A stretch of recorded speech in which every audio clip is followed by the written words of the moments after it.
လာကထုတ်တဲ့နေ့မှာဆိုရင်တော့ဘီရင်ပဲဒါပေမဲ့နှစ်ပတ်လောက်ကြာပြီဆိုရင်ငါဘာရင်များသုံးလိုက်တာလဲဆိုရဲ feeling မျိုးရဘူးလားဒီနေ့တော့ office start တွေအတွက်ငွေကြေးကိုပိုပြီးစနစ်တကျစီမံနိုင်မဲ့နည်းလမ်း၅ခုကိုပြပြပေးတော့ပါမယ်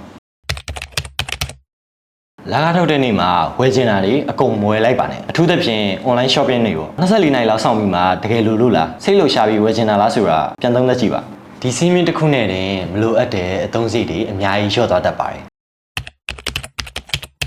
လာကရနဲ့ကြံမဆုရဲဆိုတာမျိုးမစင်စားပါနဲ့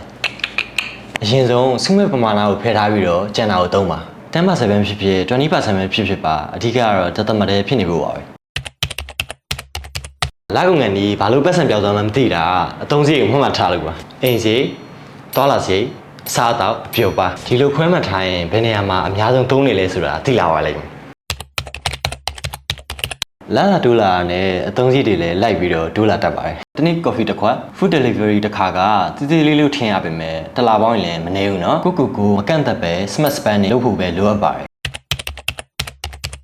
တွားနာတာညီမကောင်းဖြစ်တာရေးပေါ်ကိစ္စပေါ်တာဘယ်သူမှကြုံမသိနိုင်ပါဘူးဒါကြောင့်လာစဉ်နည်းနည်းစီဖြစ်ဖြစ် emergency fund တစ်ခုတည်တံ့ထားပါ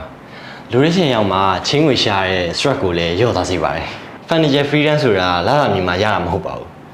လာတာဘယ်လောက်ရလဲထက်ဘယ်လိုစီမံမလဲဆိုတာပိုရေးကြည့်ပါတယ်မိတ်ဆွေတို့လည်းဒီလားစပြီးတော့ကိုယ့်ရဲ့ငွေကြေးစီမံပုံပြန်လဲစမ်းစစ်ကြည့်လိုက်ပါဦးလာစဉ်ဒါကြောင့်